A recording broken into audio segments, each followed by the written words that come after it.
I'll go first. It's been a while. Yeah. All right. So Michael Birch and I have been working on essentially formalizing the process of handling equivocations in Casper. And so one thing is, so we have a proposed protocol. Let me just paste that in the chat. But the idea is that maybe also link to the wiki page, Ken. Oh yes, that's true. Oh yeah, that reminds me. I need a link to our chain wiki. Like in general, or yeah. I lost track of it somewhere, and I'll get you that, Greg. Don't Thank worry. you. I'll send that to you. Yep. cool. So okay. So I'm just gonna start reading off a bit. Let E1 and E2 be two blocks by the same creator C that have the same justification, and thus this is an example of an equivocation. Let V be a view that already includes E1 and has a tip, or a block at the tip of the fork choice T. When view V receives E2, we ignore E2. And then if V receives a block from another validator that includes E2 in its blockchain, you add V2 into the view and set the latest message from C to be E2. So the idea is that you basically try to ignore anything but like the first sort of pair of the equivocation, and the only reason why you would include the sort of the other side of the pair, or it doesn't have to be a pair, because the equivocation could be multiple. You could or there could be multiple to the equivocation, and if the only reason you would include any of those is because they were included through someone else sort of forced you to include them, and then you just run the inclusive ghost as normal. And so this is some nice properties. A quick question, Kent. Yep. Do you give a weight of 0 to validators who have seen to be equivocating? Do you give all of their tips weight? So we give them a weight of 0 when we slash them. So there's like, there will always. One more time, please. I didn't say anything, sorry. Okay, cool. Yeah. So the issue is that we can't expect other people to see that we like. The issue is we can't immediately say that we can drop some validators weight to 0, because it could be the case that we only received the first like half of an equivocation, and we don't know whether it's an equivocation yet. And oh yeah, of course. I'm not. I mean, I'm asking like once. So imagine if like in my justification for my message, I have an equivocation from a validator. Then like, will that message only be valid if it corresponds to a fork choice where their weight is 0? I see. So if it is in your justification, then yeah, the person who is so there's this sort of interesting case where if you have something like we had a diagram for this, but the idea is like, if someone forces you to include an equivocation, and if they if in their justification it shows that they've seen both sides of the equivocation, then they're responsible for slashing the original equivocator, so to speak. And if they don't, you sort of have to you have to slash them, or else now you're responsible. So is slashing like a manual, or like there's like an extra field in a block when you slash or something like? Yeah, the idea is that you have to send a transaction or like a deploy into the state. It's not a part of the it's part of the state, right? So Okay. it'll be written at the relying contract. But this is something more about, like, are you talking more about deposits than their weight? So are you basically saying, oh, their weight in their fork choice rule only goes to 0 if in the current fork choice they don't have a deposit? Yes, exactly. If the transaction has been included and they got slashed as a result. Okay, I'm a little bit concerned about this, but I don't have an example yet for why this is broken. So, but I'll think and maybe I'll find something. Okay. So Vlad, I think one of the thing that you might be initially worried about, right, is that on chains where the slash didn't happen, that validator still has weight and can still do bad things. Yeah, something like that. Like, imagine if I have a fork choice where I have a view where they've equivocated and a fork choice where they're not slashed. They might still be able to influence my choice of fork to not choose one where they are slashed. But so I think the reason that doesn't break things is because there's, sort of two cases, right? Either there are enough honest validators on that fork that the slash will come eventually, or there's not, in which case your fault tolerance is going to be broken. And not exactly, right? Because the failure to get a message in the chain can be caused by a liveness failure.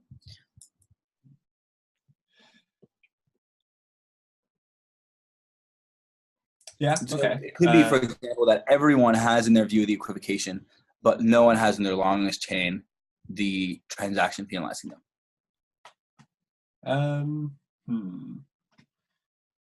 Yeah, I could see that being an issue in the full asynchronous setting, because messages can arrive in arbitrary orders. Yeah, that's kind of the concern there, and I'm still not 100% sure. But I don't. But like, did you guys like explicitly make the decision not to give the weight 0 once you see them equivocating, and like only wait for slashing? We talked about it a little bit, and one of the things that felt weird about the immediate setting the weight to 0 was that you could potentially have problems with causality, right? This choice to set their weight to 0 could have effects backwards in time, and that would be bad.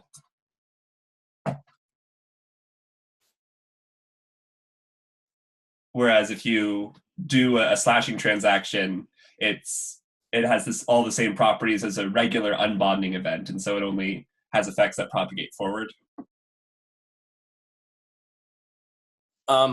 So it seems like one option here is just to rotate them out of the validator set.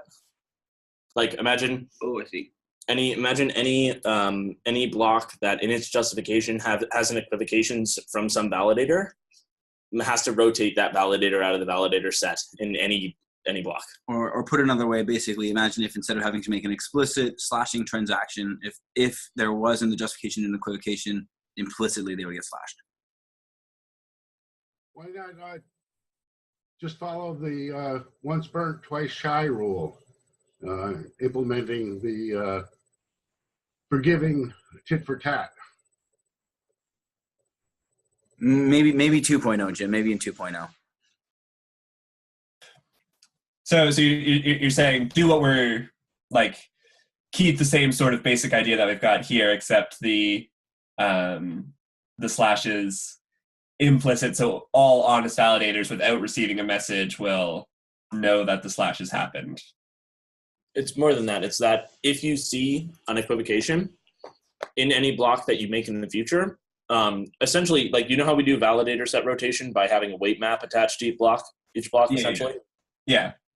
Imagine if any block that had an equivocation in its justification, if it had to set the weight of that validator to 0, right?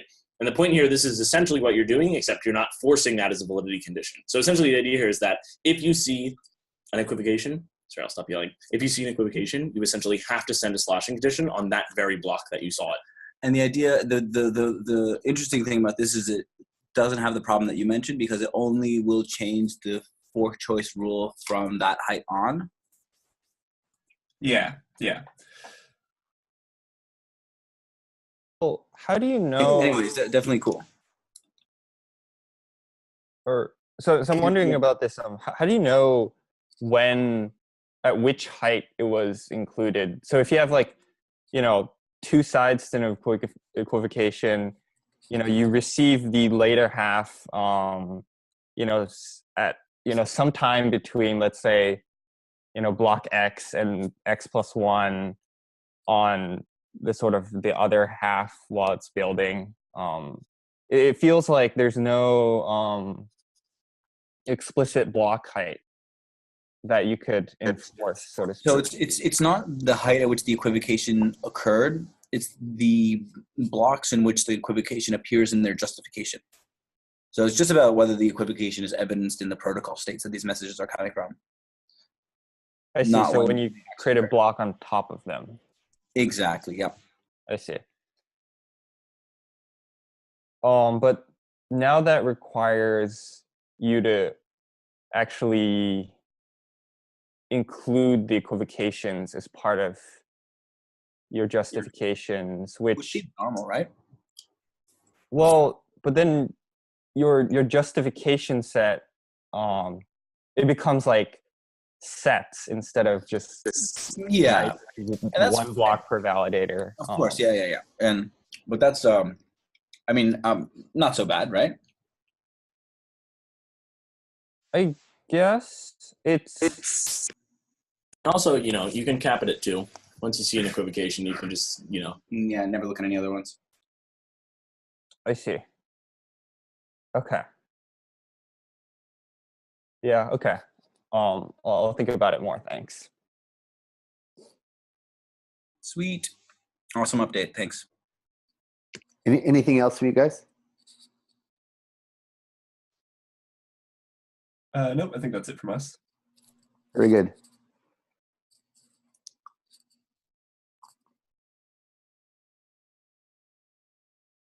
Anyone else? We're working on getting some stuff out here, like on our screen share. Well, so, this is kind of, I have I don't want to call it paper, but like a write-up on sharding randomization and how it affects essentially like the number of minimum validators you need per shard, assuming a sort of initial ratio of faulty to proper validators. But is that something people want to see? Yeah, I think you should definitely talk about that. All right. In that case, let me just share my screen here. Let's see.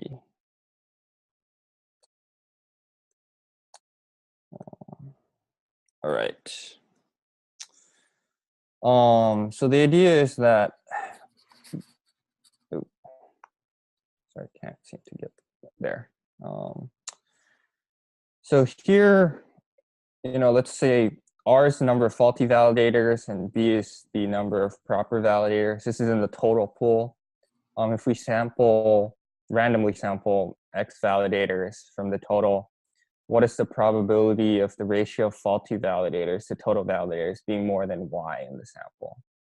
And so, this is obviously what we should be looking for when we do the randomizing shards, randomizing of validators throughout the shards. And so this is just a result of the binomial distribution, this formula down here. But I guess the more interesting stuff comes down when we actually plug in the numbers. So, obviously as you increase the number of validators sampled, the probability that, faulty validators make up more than some fraction of the sample goes down. That's kind of intuitive. And it goes down in sort of this, I forgot what this is called.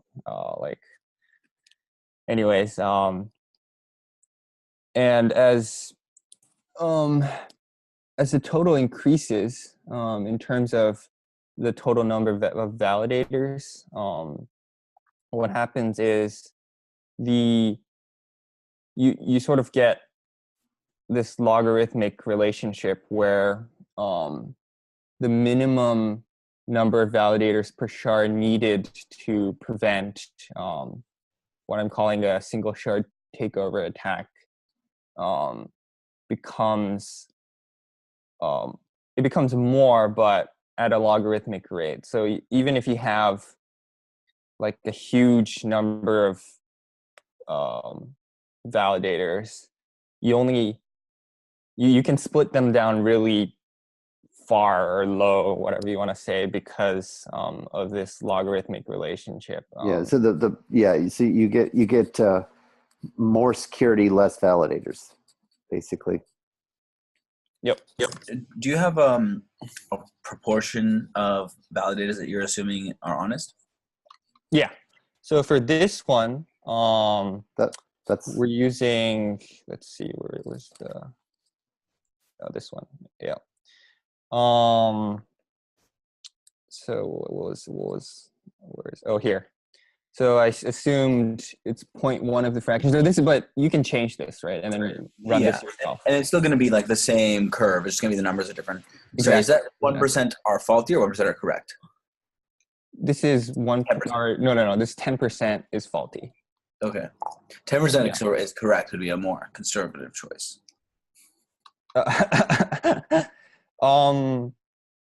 Interesting. Because after like because if you want more than let's say like half of the validators in the sample to be proper, then you need the faulty fraction of the total to be less than 0.5. Oh yeah, I kind of just for some reason I assumed that you just wanted like So when I've done this before, I just wanted like at least like a certain. So I had two percentages. One of them is like the percentage of the validators are honest, and the other is like the percentage of the validators on the shard that have to be honest. And somehow, like if you have a challenge response protocol, a really small minority of honest nodes can raise the alarm about invalid blocks. But I guess what you want here is to only ever have consensus on valid blocks, and that's why you are insisting that more than half will be honest. Yeah, I see. So yeah, I guess for just having watchers, yeah, I see. Yeah, there only needs to be one, I guess. So were your results similar to mine then? We did the same, basically exactly the same math. Very intuitive kind of stuff. Cool. That's good to know. But yeah, that's about it. I guess I'm sure you did this too, but as you vary the faulty fraction of total, then you basically need exponentially more validators for your samples in order to get like a good confidence that you won't have a single shard takeover attack. Yeah. And yeah, that's basically it.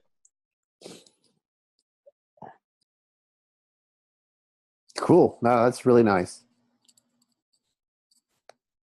So but that was sort of you were constructing this in order to argue for randomization, right? Yes. Exactly. Yeah. So that's kind of your, that's the analysis goes into a position that we should randomize the distribution of validators to shards. Yeah, especially as the number of validators go up, we should do that.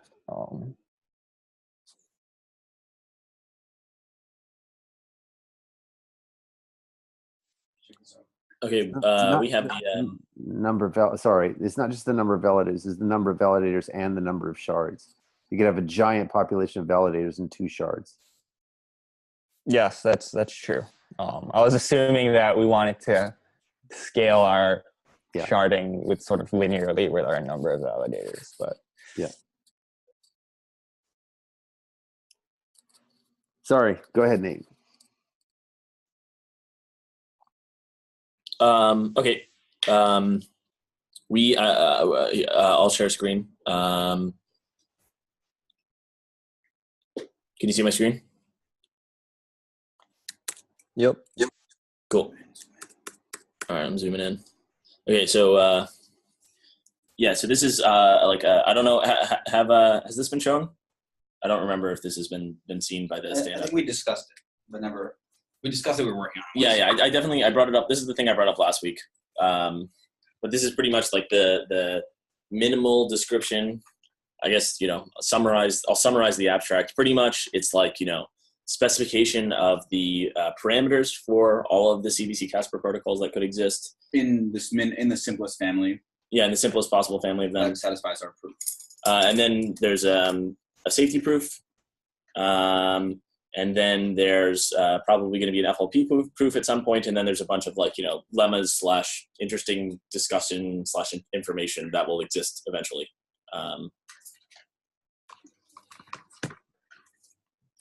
Well, okay, so let's scroll through and show you guys kind of what we're working on. So we got some parameters in there to describe this family of consensus protocols. You got the validator set. They have some names. In V is non-empty. We have a weights map, which maps validators to positive numbers, a Byzantine fault tolerance threshold, or really an equivocation fault tolerance threshold. That is like a number between 0 and the total weights. We have the consensus values, which is the kind of set of values that are returned by the estimator. The estimator maps protocol states, sigma, which we haven't defined yet, to sets of consensus values. Notably, doesn't return the empty set. And we use sets of values because to allow validators to have more than one choice of consensus value in some cases. Like, for example, in the binary consensus for your first message, or where we have the empty set in as the protocol state, or when there's like a tie between 2 forks in the blockchain consensus, for example. And so at the end of the day, we got these 5 parameters.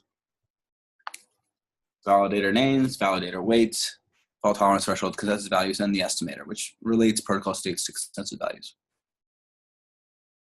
And now we can kind of give this protocol definition, which as of last night became a lot simpler and a lot better. You want to narrate, Nate? Yeah, cool. So pretty much, this is the shape of the structure we're trying to build. It's the pretty standard stuff. The one difference now, the one thing that's different than before, in the most minimal family of protocols before, we didn't. Okay, so let's actually talk about it. So protocol states, this is sigma, are essentially it's some set of messages, and messages are tuples between consensus values, validators, and also protocol states, right? And so the idea here is this is essentially what you chose from your estimator. This is your own name, and this is the state you were in when you sent the message, or that's what it will be eventually, pretty much. The distinction here is now that we have this. I'll go back a bit. Now that we have this this is essentially a non-deterministic choice here. This returns more than one value. This is why we actually include C as part of the message, because you actually have to say, if you have a non-deterministic choice, which choice you're making. Cool. So estimate, sender, and justification are defined as they usually are. They get the value from the message that corresponds to the estimate, the sender, and the justification. which is the protocol state you attest to, defined as you would expect. And now we can actually define what the protocol states look like up from no messages. The initial protocol state is essentially you've seen nothing so far. Take it. Yeah, sure. So messages, kind of like we said before, are like these triples, have consensus values, validators, senders, and the justification. And the messages at height n have justifications at height n, and we have to have that the estimate of m is in the estimator of the justification, which we kind of are familiar with that as like this message validity condition. But now in this protocol, we don't have to define message validity because we just roll this out so that only the valid messages are part of the set. And then so like, for example, when the messages at height 0 are the Cartesian products of C, V, and the empty set, or sorry, the set of the empty set. And so like any value of like consensus value, validator, empty set could be a message at height 0, but only if the estimate is actually in the justification of the empty set, or sorry, in the estimator of the justification, which is the empty set. So if the binary consensus, for example, the estimator of the empty set returns 0, the set 0, 1, and so therefore any element of the set 0 or 1 here with any validator and the empty set will be like the messages at height 0.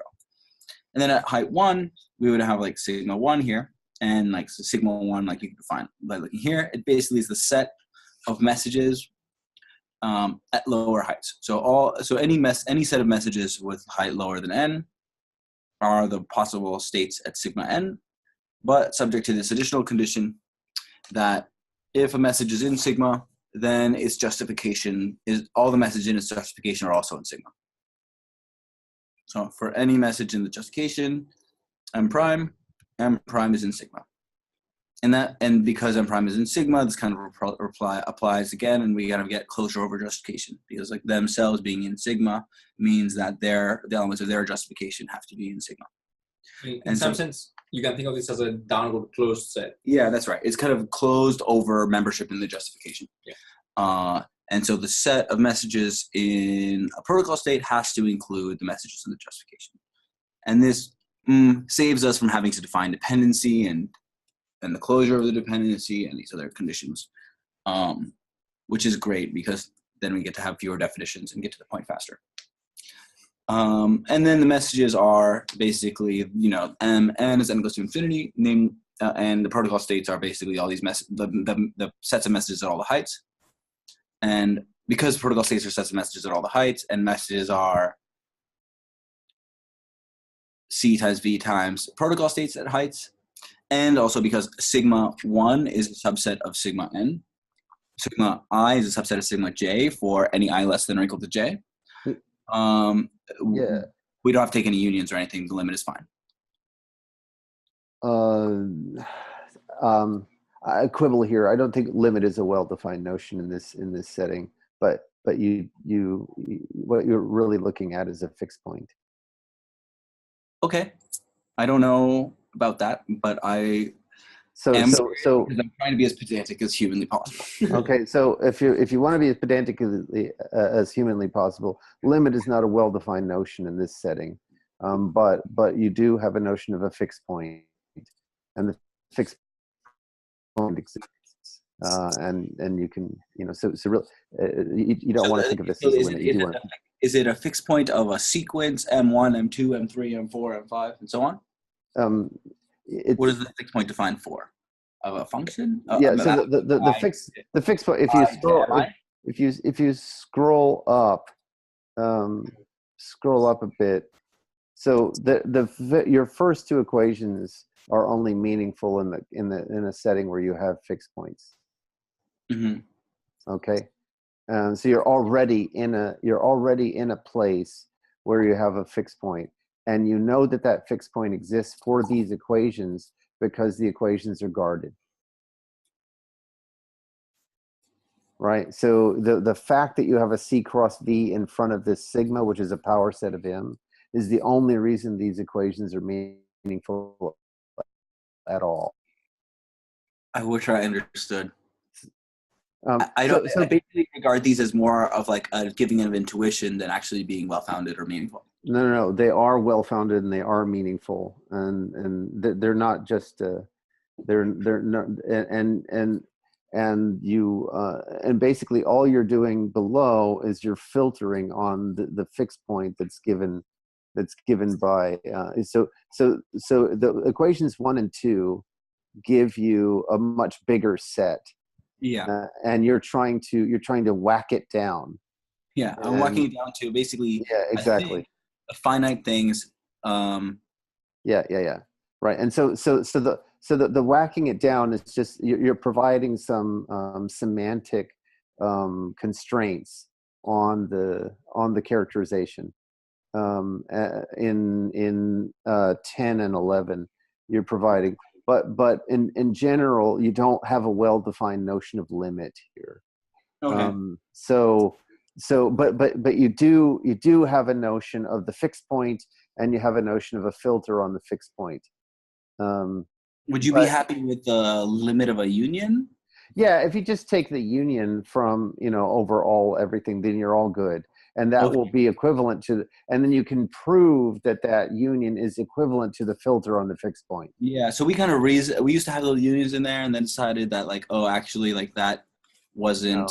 No. The union is much better. There isn't a notion of limit here. Okay, in order to have a limit, you have to have a topology and a whole bunch of other stuff, right? And yeah, you're just not there yet. Okay. Yeah. That sounds neat. Thanks. I'll add the unions back in. Yeah, sure. So. But I get what you're trying to do. Great. Yeah. That's good. And then we have a protocol state transition as subset. Just like we're used to. And now we have this definition of equivocation. Or basically we're slightly more involved than we normally see.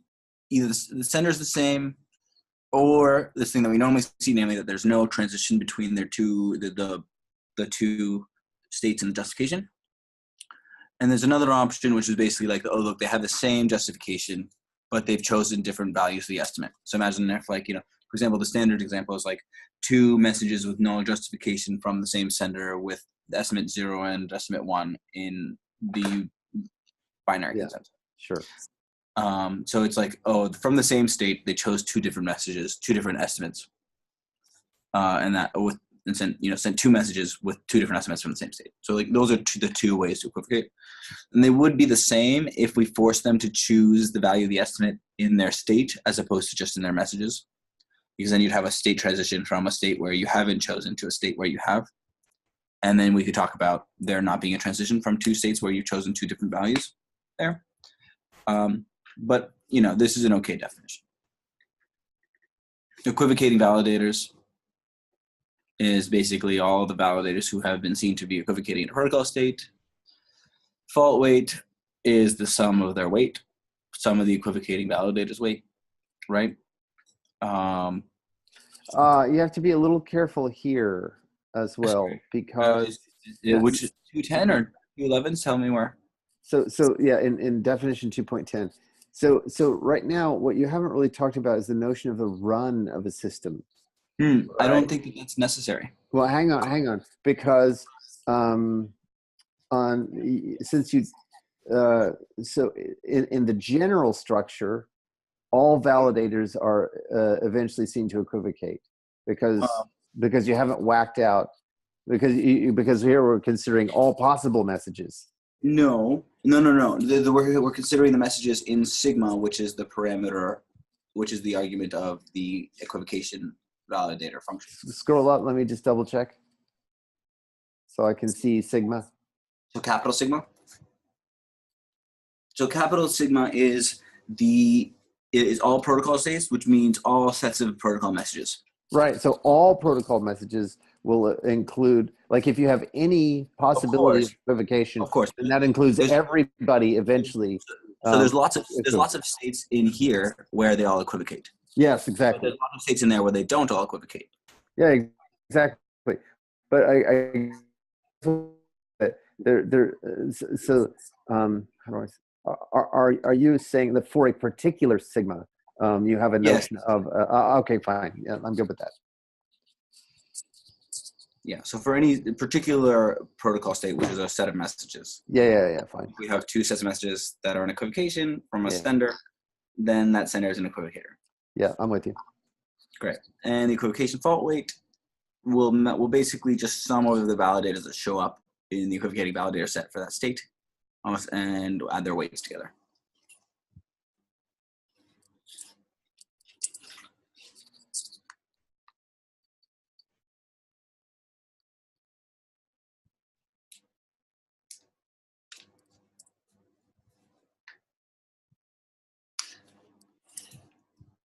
So, and then the actual protocol states, the ones that we run when we're running consensus protocols, we run with this fault tolerance threshold T, and it's basically all of these states that exhibit less than some amount of faults.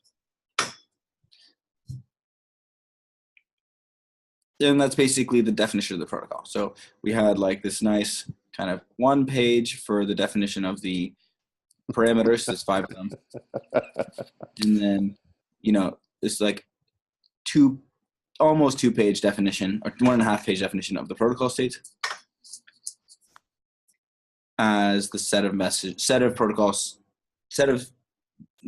states with fault tolerance T are the sets of protocol messages that exhibit not more than T faults. Yeah, the one thing you don't have is path between states. I do. I have that defined. I have. It's here. I kind of like skimmed over. I just mentioned that it's superset or subset. Hang on. Okay. All right. And then the safety, and then we have this like section of the safety proof, which we worked on last couple of days, and so it's gotten to the prettiest it's ever been. Definition of futures basically is all the states that you can transition to from sigma. But it's parametric in this fault tolerance threshold because depending on which fault tolerance threshold you're running through, the futures cone will look different. It's an important lemma. Basically, the intersection of the futures are all of the states that are in sigma T that are a superset of sigma 1 union sigma 2. And this basically just comes from the definition of transitions. And futures, right? So applying the definition of futures gives all the futures of sigma 1 here, all the futures of sigma 2 here, defined in terms of the state transition. The intersection of these will be all states of sigma T that, this prime shouldn't be here. This prime shouldn't be here either. Such that they both transition to, right? So anything in their common futures are the states that they can both transition to. And then like that, and then we can replace transition with subset, and then we know that like if a set is a superset of 2 sets, then it's a superset of their union, and that kind of finishes our result. Sorry about these primes here. Need to be deleted. Damn it. And then we have this common future relation, which basically says, look, they have their intersection of their futures is non-empty. And then we kind of have this fact that like, oh, look, their intersection of the future is non-empty if and only if the union is an intersection of their futures.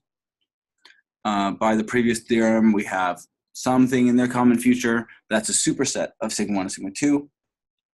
And then we just use the monotonicity of fault count to justify why sigma 1 and sigma 2 is also in sigma T, namely that it has a lower fault count than any sigma that is in their future. And it's clearly a superset, and so it's in the common future state. So basically they have a common future if and only if their union is a common future. So I'm not sure if anyone else has any updates. I don't want to dominate the time. Is like, since we don't have that much time left, I guess. Maybe you wanna go like jump to the end. I mean, I could power through, but if anyone has like a quick update, I would like to just like consume the whole remainder of the time. So what do you guys think? Should I just power through now, Or do you? They don't have an update. What time is it actually? Because I've got an 8 o'clock. Okay, well you got 10 minutes. Okay. Okay. Go for it. Do you have an update? No, this week I had to work on other stuff. No worries. Does anyone have an update? Well, no. Okay, great. So let's power through as quickly as we can in these 10 minutes. So theorem 1 says that, they have a common feature if and only if the fault count is not greater than T. We can use a previous lemma to say that they have a common feature if and only if their union is in their common features. Common features means that there's it being in the common features means that, it has not more than T faults, and we can transition to it from sigma 1 and sigma 2.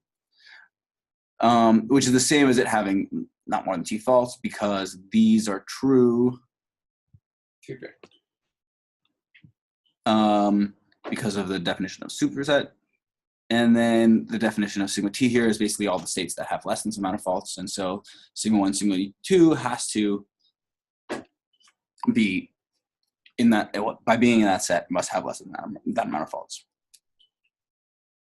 And because and we can also work backwards here, because it's sigma 1, sigma 2 being in fault count means that it's having a fault count less than T means that it is in sigma T. And so we kind of got both directions here. So this says that nodes have a common feature if and only if there's less than number of faults. And we have an n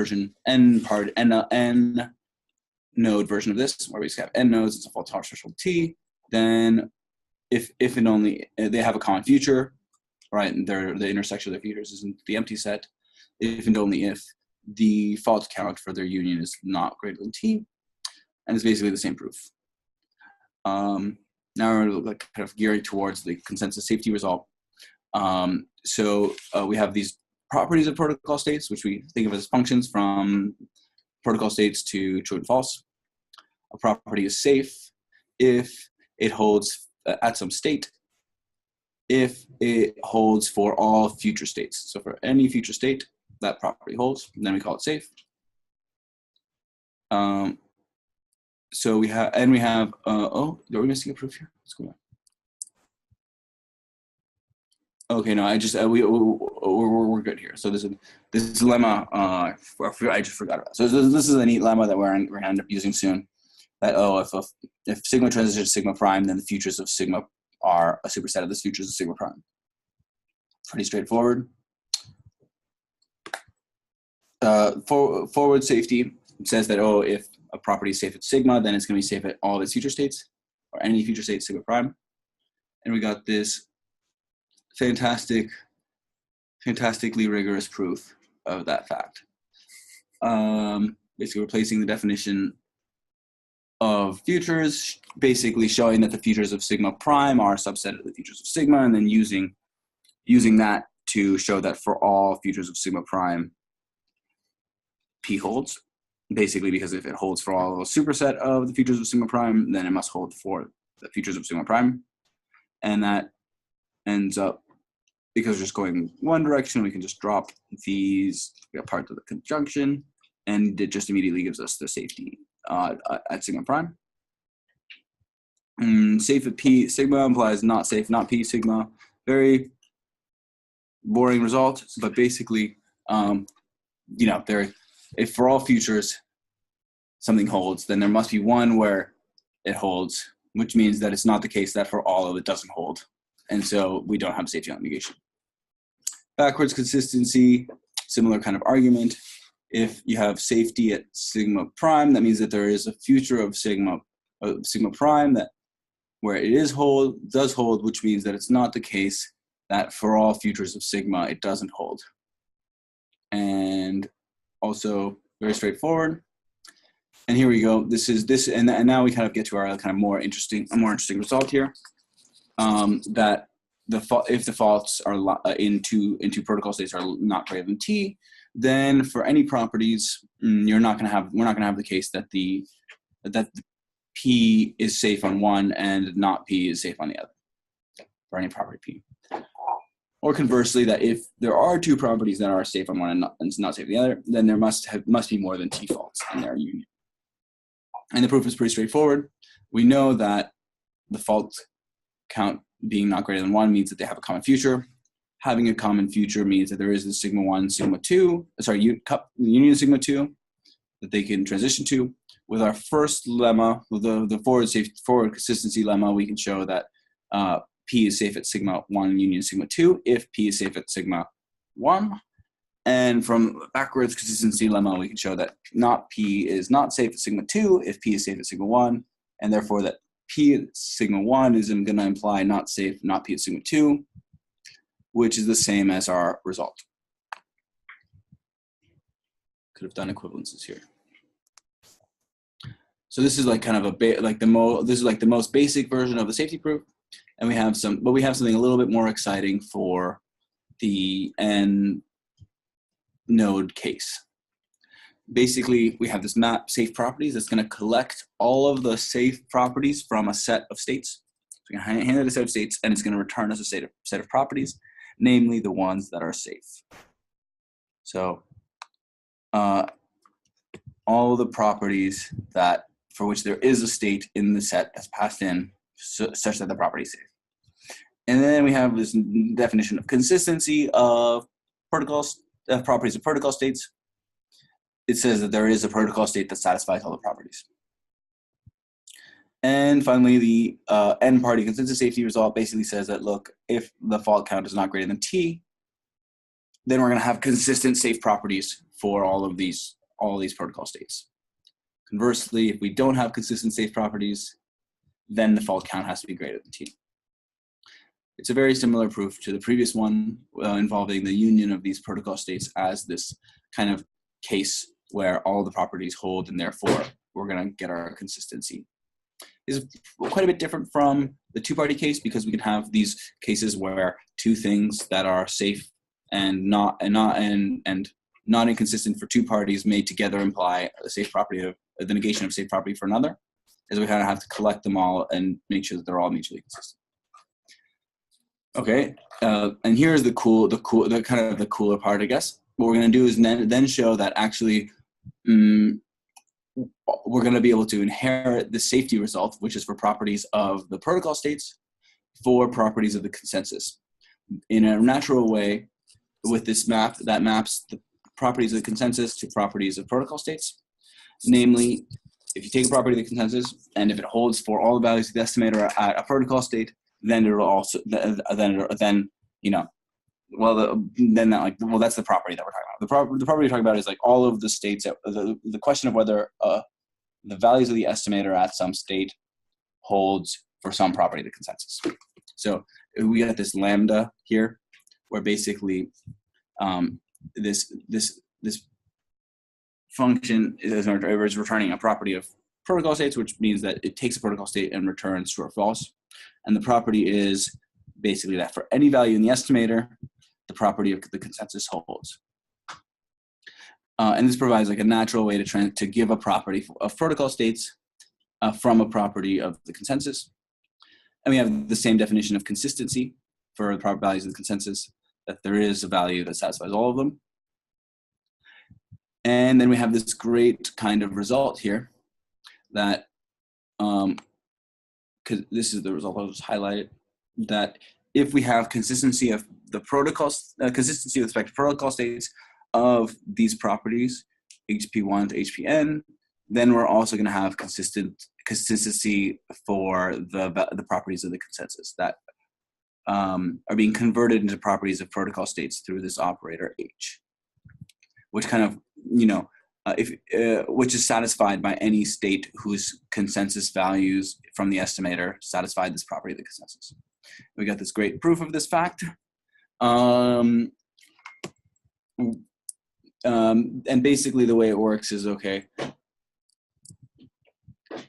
for consistency means that there exists a protocol state that satisfies all of these properties. These properties mean that for all the values of the estimator, some property of the consensus is satisfied. We can swap these two for alls because, and then, oh, we have the same line listed twice here. Oh, no, right. All right. And because for if for all C in the estimator, we have this, that means that there exists C in the estimator. where we have this because the estimator never returns the empty set. And if there exists something in the estimator such that this, so there has to exist something in the sets of the consensus such that this, because the estimator returns always a subset of the consensus values.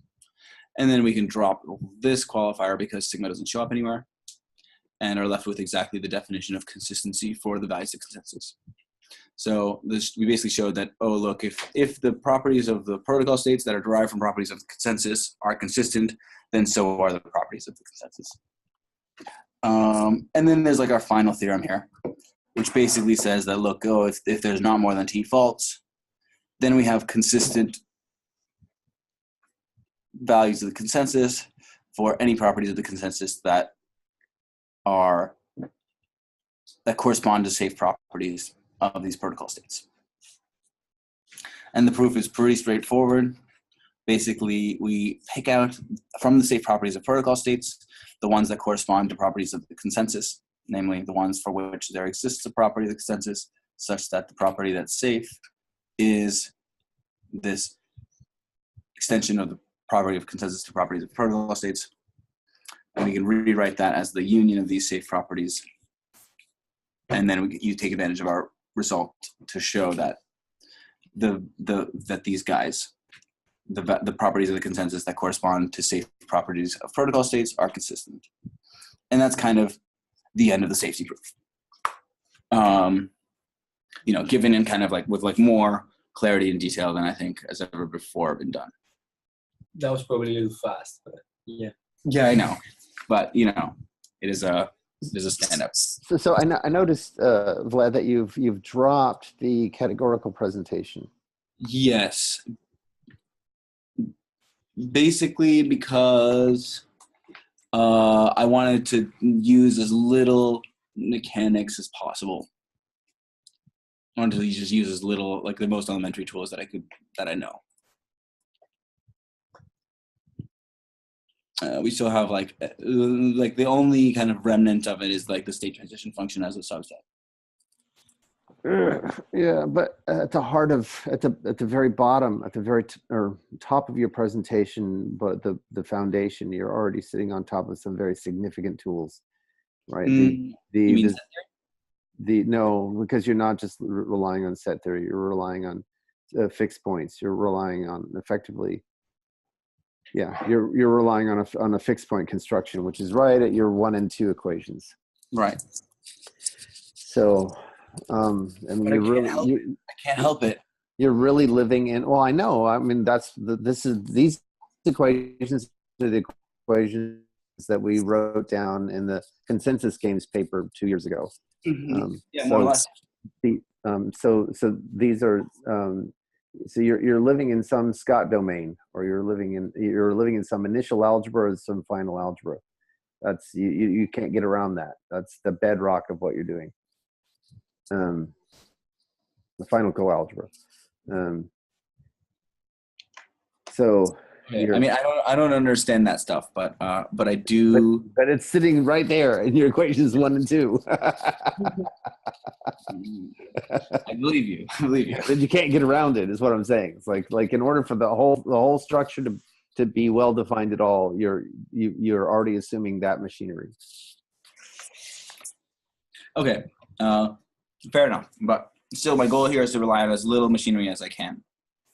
Okay. And that's also why it's a nice presentation. I like it. Is it available somewhere? I'm gonna make it available in the CBC Casper Gitter. Oh, sorry, not Gitter. Also the Gitter though. Also the Gitter though. The CBC Casper Discord. Yeah, I think. Yeah. Oh wow, I'm over. I got to jump over to my stand-up. Okay. All right. Well, it's been nice. Thanks for coming.